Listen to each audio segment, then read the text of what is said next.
Sumana aunty ঠোঁট ছেটে মিষ্টি হেসে বললেন, খুব মজা পাচ্ছিস তাই না? রোববার দুপুরবেলা ঠাঠা রোদ। রোদে ছাদের প্রত্যেকটা কোণ যেন পুড়ছে, শুধু উত্তর কোণটায় একটু ছায়া। ওখানে একটা আম গাছ, ছাদের সাথে লাগোয়া। আম গাছের ছায়ায় আমরা বসে আছি, আমি আর সুমনা আন্টি, আর কেউ নেই। আমাদের সামনে এক বাটি আচার, তেঁতুলের।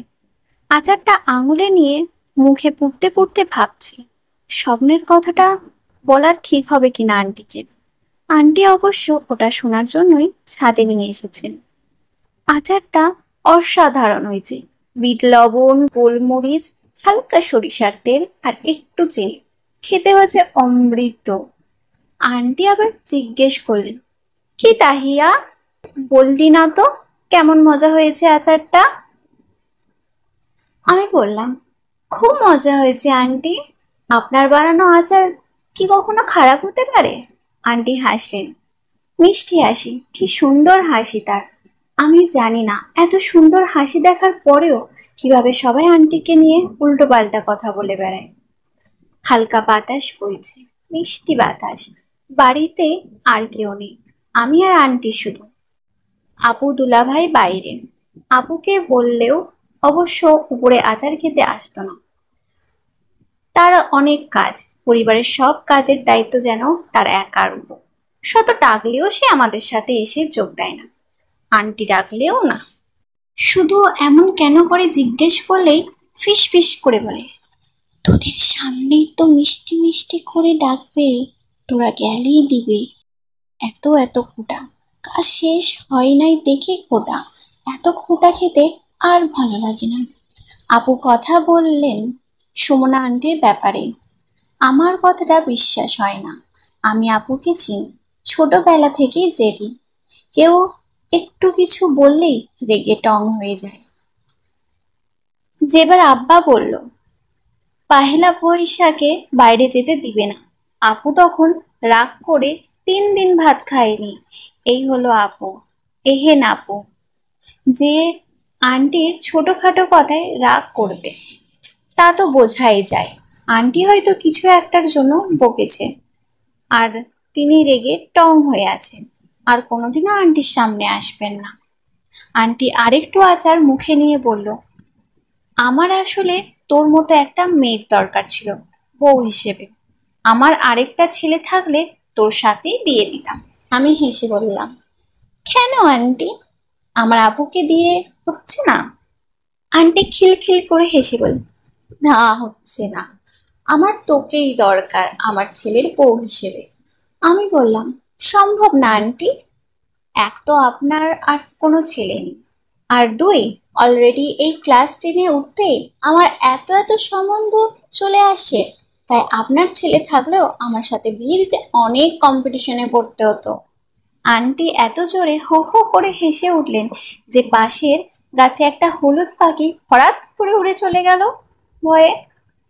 আন্টি হাসতে হাসতেই কোন রকমে ভ্রু নাচিয়ে ফাজলামির ভঙ্গিতে বললেন, ছেলে নেই তো কি হয়েছে, আমার ভাই তো আছে। আন্টি তার ভাইয়ের কথাটা ফাজলামি করে বললেও আমার পছন্দ হলো না। আমি মুখটা অন্যদিকে ঘুরিয়ে নিলাম। আন্টি হাসি থামিয়ে স্বাভাবিক হয়ে বলেন, আচ্ছা ঠিক আছে, তোর কথা মেনে নিয়েছি। তুই যে পরিমাণ সুন্দর, এত সুন্দর মিষ্টি একটা মেয়ের বিয়ের সম্বন্ধ আসা স্বাভাবিক। শুধু কি বিয়ের সম্বন্ধই আসে, প্রেমের সম্বন্ধ আসে না? আমি আন্টির দিকে তাকিয়ে আসি, এজন্যই আন্টিকে আমার ভালো লাগে। একদম বন্ধুর মতো কি সুন্দর প্রেমের কথা জিজ্ঞেস করেন, অথচ তার বয়সী আমার আম্মুর সামনে প্রেমের কথা মুখেও নেওয়া যায় না। প্রেম যেন একটা নিষিদ্ধ শব্দ, শব্দ মুখে নিলেই কঠিন পাপ হয়ে যাবে। আমি হেসে বললাম, কি যে বলেন না আন্টি, প্রেমের সম্বন্ধ আসে না আবার? অনেক আসে। একটা ছেলে খুব বিরক্ত করছে ইদানিং, ওকে দেখতেই পারি না আমি, অথচ ছেলেটা নাছোড়বান্দা। ওর সাথে আমার কিছুই মেলে না, না পড়ালেখা না ফ্যামিলি। আমার বান্ধবীরা কি বলে জানেন আন্টি? বলে যে ছেলেটা আমাকে উঠিয়ে নিয়ে যাওয়ার প্ল্যান করছে, উঠিয়ে নিয়ে গিয়ে কয়েকদিন কোথাও আটকে রাখবে, এরপর ছেড়ে দিবে। তখন তো আমার গায়ের কলঙ্ক লেগে যাবে, আর বিয়ে হবে না। তখন ছেলেটাই বিয়ে করবে আমাকে, ওকে ছাড়া আর কাউকে বিয়ে করার উপায় থাকবে না। আন্টি আবার হাসতে হাসতে বলেন, তোর এমনটা হয় নাকি? ও সামনে আসলেই দিবি আচ্ছা করে জুতার বাড়ি, আর জীবনেও সামনে আসার সাহস করবে না। আমি আন্টির দিকে মুগ্ধ হয়ে তাকিয়ে থাকি, কি সুন্দর লাগছে আন্টিকে দেখতে, অথচ বাসায় তাকে নিয়ে 101টা বদনাম। মা তাকে নিয়ে বলে, ওর থেকে সাবধানে থাকবি, ওর মুখে মধু অন্তরে বিষ, মুখে একটা বলে মনে রাখে আর একটা। আমার মেয়ের জীবনটাকে শেষ করে দিচ্ছে। আমি প্রতিবাদ করলে মা ক্ষেপে ওঠেন, রাগী মুখে বলেন, দেখ, আমার সাথে মুখে মুখে তর্ক করবি না, তোর বয়স কম, বুদ্ধিও কম, নইলে ওই ফাজিল মহিলা এত এত গুণগান করতে পারতি না। আপুরও ওই একই অবস্থা। আপু যখন প্রথমবার বাড়ি এসে বলল দুলাভাইকে ভালোবাসে, বিয়ে করতে চায়, তখন আম্মুর 2-3টা চটকানা লাগিয়ে দিয়েছিল আপুকে। সমস্যাটা আপুর বিয়ে করতে চাওয়ার জন্য নয়, সমস্যাটা আপুর শ্বশুর বাড়ির জন্য, মানে সোনা আন্টির জন্য। আম্মু বারবার করে বলেছিল, শোন, ওই মহিলাকে আমি চিনি, ভালো করে চিনি, তোর হাড় মাংস সব এক করে দিবে, তোকে শান্তিতে থাকতেই দিবে না। ওই মহিলা হলো মিচকা শয়তান, তোর শান্তি নষ্ট করে দিবে। আপু আম্মুর কথা শোনেনি, বিয়ে করে ফেলেছে, এখন নিজে এসে ঠিকই আন্টির বদনাম করে বেড়ায়। আকাশে রোদের তেজ একটু কমেছে, মেঘ করেছে আকাশে। আন্টি জিজ্ঞেস করলেন, তোর স্বপ্নের কথা কিন্তু এখনো বললি না। আমি বললাম, না, বলবো না, ওটা বলা যাবে না আপনাকে। আন্টি আমার থুতনি ধরে বলেন, ইস, আমার সামনে কি লজ্জা।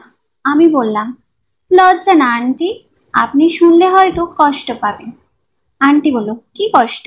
আমার জীবনের কষ্ট একটাই, সেটা ছাড়া আর কোনো কষ্ট নেই। আমার খারাপ লাগলো। আন্টি জীবনের কষ্ট কি আমি জানি?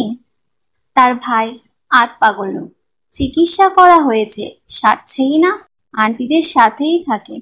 তার খাওয়ানো পড়ানো থেকে শুরু করে দাঁত মেজে দেওয়া সব আন্টিকেই করতে হয়। ওনার জন্য মেয়ে দেখা হচ্ছে, খুঁজে পাওয়া যাচ্ছে না। কেউ চায় না আধ পাগল লোকটার বউ হতে। আন্টিকে বললাম, থাক আন্টি, কষ্টের কথা থাক, মজার কথা বলি। আমাদের স্কুলের সামনে যে ভ্যানওয়ালা বসেন না, অসুস্থ মানুষ, আমরা সবাই মিলে স্কুল থেকে চাঁদা তুলে তার জন্য একটা দোকান উঠিয়ে দিয়েছি স্কুলের সামনে। উনি কি খুশি। আমার মাথায় হাত বুলিয়ে বলেন, আল্লাহর কাছে তোমার জন্য অনেক দোয়া করি। এত বড় মানুষ আমায় কিনা বলে আন্টি, বলেই হেসে ফেললাম। আন্টিও হাসলেন, হ্যাঁ, মনে পড়ছে। তা ভ্যানওয়ালার জন্য দোকান উঠিয়ে দেওয়ার বুদ্ধিটা কার? তোর নিশ্চয়। বললাম, অবভিয়াসলি। আমি ছাড়া কারো মাথায় এসব আজে বাজে বুদ্ধি আসবে বলেন? আন্টি হো হো করে হাসতে হাসতে বললেন, তাহলে বুদ্ধিমতী মেয়ে বলতো, আমার ভাইটাকে কেমন বিয়ে দে? আমি হেসে বললাম, আমার মাথায় তো ভালো বুদ্ধি আসবে না, শয়তানি বুদ্ধি আসবে। সেই শয়তানি বুদ্ধি শুনি। এই ধরনের আমার বান্ধবীরা যেই কথা বলছিল সেটাই অ্যাপ্লাই করেন। কোনো একটা মেয়েকে ধরে নিয়ে এসে বাসায় আটকে রাখেন, মেয়ের কলঙ্ক লেগে গেলে তার তো আর কোথাও বিয়ে হবে না, তখন আপনার ভাইকে বিয়ে করতে হবে। আন্টি হো হো করে হাসতে হাসতে আমার মাথায় ঠুয়া দিয়ে বলেন, তুই একটা পাগল, 1 নম্বরের। এমনটা হয় নাকি কখনো? আমি হেসে বললাম, মজা করছিলাম আন্টি, আমি জানি আপনি এমন একটা কাজ কখনোই করতে পারবেন না, কোনো মেয়ের সর্বনাশ করতেই পারবেন না আপনি। আকাশে মেঘ করেছে, হালকা হালকা বাতাস বইছে, মিষ্টি বাতাস, বাতাসে চুল উঠছে আন্টি। আন্টিকে কি অসাধারণই না লাগছে দেখতে। আমি ছেলে হলে ঠিক আন্টির প্রেমে পড়ে যেতাম। আন্টি আমার দিকে তাকিয়ে বলল, কি দেখছিস হাঁ করে? আমি হেসে বললাম, কিছু না। বল না, তোর স্বপ্নের কথাই বল। উফ, লজ্জা করে। আজব, বল না।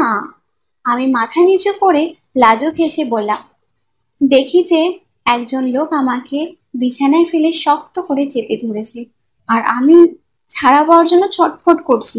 আন্টি চোখ বড় বড় করে বললেন, বাহ, এতটুকুই? হুম, আর কিছু নাই? না। আন্টি চোখ নাচিয়ে বললেন, মেয়ে বড় হয়েছে, তাড়াতাড়ি বিয়ে দিতে হবে। আমি লজ্জা পেয়ে বললাম, যা আন্টি, কি সব কথা যে বলেন। আন্টি হেসে বললেন, এটা তেমন কোনো স্বপ্ন না, এসব আমরাও দেখেছি। বয়ঃসন্ধিকালে নানা রকম ফ্যান্টাসি আসে তো ছেলে মেয়েদের মাথায়, সেসব থেকে এইসব স্বপ্ন দেখে তারা। এই সব কিছুই না, এখানে অপসেট হওয়ার কিছু নেই। আমার ভালো লাগলো, কি সুন্দর করে আন্টি বুঝিয়ে দিলেন ব্যাপারটা। হঠাৎ বৃষ্টি নামলো, বড় বড় ফোঁটায় বৃষ্টি একটানা। আমি আর আন্টি মুহূর্তেই ভিজে গেলাম। আন্টি দৌড়ে ছাদে রোদে দেওয়া কাপড়গুলো তুলতে লাগলো। আমিও আন্টিকে সাহায্য করলাম, সবগুলো কাপড় নিয়ে নিচে নামতে লাগলাম সিঁড়ি বেয়ে। আন্টি বললেন, থ্যাঙ্কস রে তাহিয়া, তুই থাকতে অনেক উপকার হলো আমার। আমি বললাম, ব্যাপার না আন্টি, আপনাকেও থ্যাঙ্কস। আপনি মানা না করলে আজকে আপু আর দুলাভাইয়ের সাথে ওদের সেই কলিগের বিয়ের বোরিং পার্টিতে যেতে হতো। আপনি গল্প করবেন বলে আমাকে রেখে দিয়েছে বলি রক্ষে। আজকে অনেক এনজয় করছি। আন্টি বললেন, ঠিক আছে আমার প্রিয় দাহিয়া, তুমি তোমার আপুর ঘরে গিয়ে তাড়াতাড়ি ভেজা কাপড়গুলো ছাড়ো, আমি পাপড় ভেজে নিয়ে আসতেছি। আমি লাফাতে লাফাতে আপুর রুমে গিয়ে কাপড় চোপড় ছাড়তে লাগলাম। পাপড় ভাজা আমার অনেক প্রিয়। আন্টির জন্য আমার আজকের দিনটা অসাধারণ সুন্দর হয়ে যাচ্ছে। আপুর রুমে গিয়ে জামা কাপড় ছাড়ছি, হঠাৎ আমার মনটা কেমন শিরশির করে উঠল। মনে হলো এইরকম পরিবেশ আমি আগেও এসেছি। আপুর রুমের জানালা সব বন্ধ, বাইরে ঝড় বৃষ্টির জন্য রুমটা অন্ধকার, ঠিক আপনার স্বপ্নের রুমটার মতো। ওই রুমে আমাকে বিছানায় চেপে ধরছিল যে, তাকে আমি চিনতাম, সুমনা আন্টির আতপাগল ভাই। তিনি নাকি আমাকে বিয়ে করতে চেয়েছেন। আপুর কাছে এমন একটা কথা শোনার পর থেকে এই আজেবাজে স্বপ্ন দেখছি। আন্টির সাথে কথা বলে তো বুঝলাম যে স্বপ্নটা অলৌকিক, কেবল আমার মনের আজেবাজে চিন্তার জন্যই স্বপ্নটা দেখা। কিন্তু তবুও এত ভয় লাগছে কেন? ঠিক তখনই ঘরের অন্ধকার কোণ থেকে একটা লোক বেরিয়ে এলো। লোকটার চোখ বড় বড়, মুখ খোলা, জিহবা বেরিয়ে আছে আধখানা। জিহবা বেয়ে লালা আর কষ গড়িয়ে গড়িয়ে পড়ছে। চোখে কেবল লালসা আর লোভের ছাপ, শিকারীর ভঙ্গি। লোকটা আমাকে চাপটে ধরতে এলো। আমি চিৎকার করলাম, চিৎকার করে দরজার দিকে দৌড়ালাম। আন্টির নাম ধরে ডাকতে লাগলাম, Sumana aunty, Sumana aunty, please আমাকে বাঁচান। আমার ভাগ্য ভালো, ঠিক সেই মুহূর্তে আন্টি দরজার সামনে এসে দাঁড়ালেন। আন্টির মুখে হাসি, সেই মিষ্টি হাসি। আন্টির হাসি দেখে আমার প্রাণ জুড়িয়ে গেল। আমি কাঁদতে কাঁদতেই বললাম, আন্টি থ্যাঙ্কস আমার ডাকে সাড়া দেবার জন্য। আন্টি মুচকি হেসে বাইরে থেকে দরজা লাগিয়ে দিলেন। ব্যাপারটা এত দ্রুত ঘটলো আমি প্রথমে কিছুই বুঝতে পারলাম না। যখন বুঝলাম তখন অনেক দেরি হয়ে গেছে। দরজার ওপাশে তালা লাগানো হয়ে গেছে। আমি দরজার ওপর ঝাঁপিয়ে পড়লাম, চিৎকার করে দরজায় বাড়ি দিতে দিতে বললাম, প্লিজ আন্টি, প্লিজ আমাকে বাঁচান, আমার এই সর্বনাশ করবেন না। দরজার ওপাশে যেন কেউ নেই, কেউ সাড়া দিল না, কেউ এলো না আমাকে বাঁচাতে। দরজার এপাশে রইলাম আমি একা, খুব একা। আর রইল একজন, আন্টির আতপাগল ভাই, যে হিংস্র প্রচুর মতো জিহবা বের করে আস্তে আস্তে এগিয়ে আসছিল আমার দিকে।